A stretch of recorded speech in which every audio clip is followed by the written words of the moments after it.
Hello everyone, Sarah here. Today I am wrapping up borrowathon.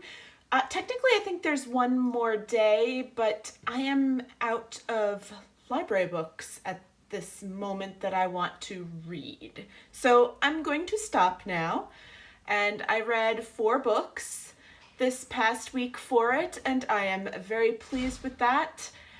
As always, I highly believe in using the library. I really do use it quite a bit.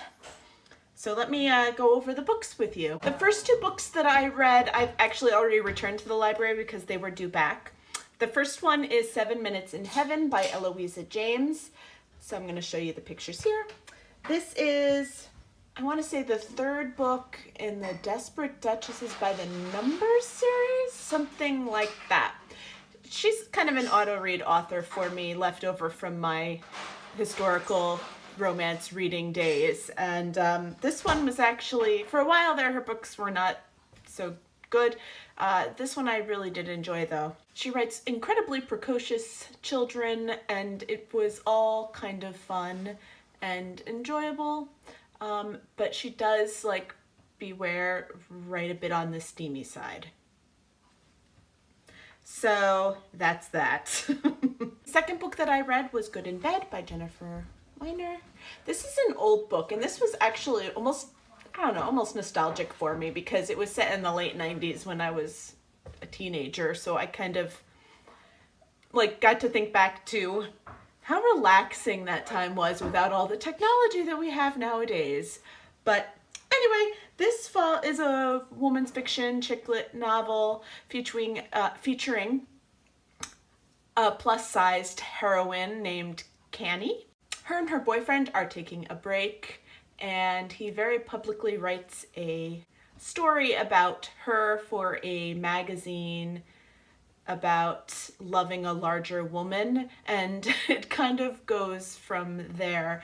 And this book packs quite a punch. It actually is a very long book, and there were lots of ups and downs. It was actually pretty good. At the same time, I don't know if I just wasn't in the mood for it, but it wasn't my favorite chick lit.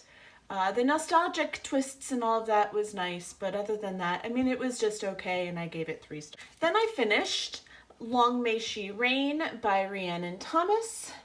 This is a new release, young adult book, and if you ask or look at people's YouTube channels, they say it's a fantasy novel.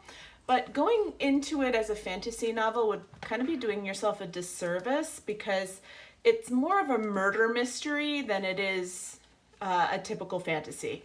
So although it is set in a fantasy world and it does have the typical suddenly she's queen and has to kind of feel her way around and the political intrigues that are going on, it really is at core a murder mystery. If you do not like murder mysteries, you will not like this book. I did enjoy how it went, and that it wasn't just the fantasy, and it did add the mystery because I do like mysteries. But this, again, I'm in a very strange reading mood lately, and this caught me in one of my irritated moments and kind of hit one of my irritations with a lot of young adult books nowadays, which is they almost write parental figures as being foolish and stupid and the teenagers being smarter. And I think that the teenagers have enough problems with that and thinking that they're also special. And to write these adults that are so completely oblivious to what their children like and what their children's true personalities are really doing a disservice to the teenagers reading these books. And I just really hope that their home lives are not like that. So because we had the father who just like couldn't understand that his daughter liked science, I gave this book 3 stars instead of 4 because that is a pet peeve that I have right now.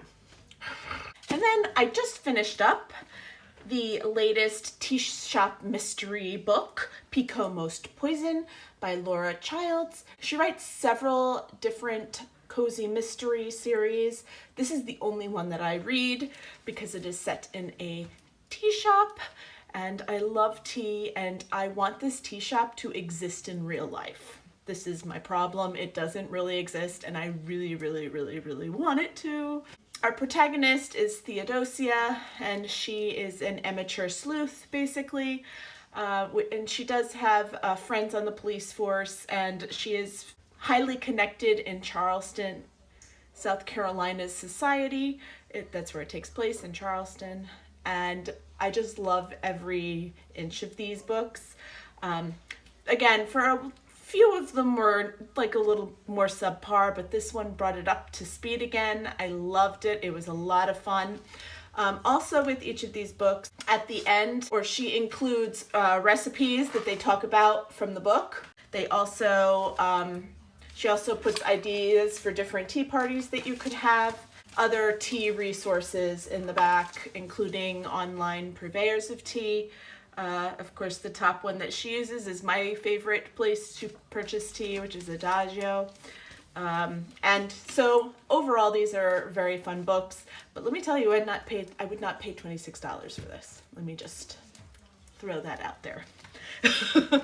But overall, I really enjoyed this one, and I gave it 4 stars. I have 2 more books out from the library, but when I put down this last book, I was like, I had this one, The Ship Beyond Time by Heidi Heilberg, and when I picked it up and read the front flap, I remembered that I really didn't like the first book very much, and this second one doesn't look interesting to me at all. So why am I going to keep it and read it when I have a bazillion books to read?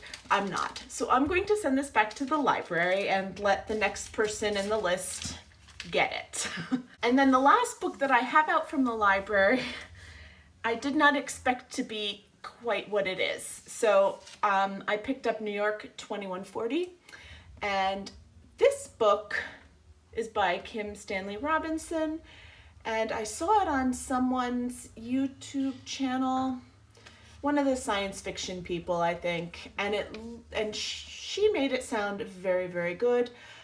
But since then, I've forgotten what it's about. I know that it's set in New York City, and that New York City is like Venice now because the water has risen, but I don't know what the story is, and I read for stories, and until I do some more research, I'm not picking this up because it doesn't really tell me a whole lot about what's going on the flap here.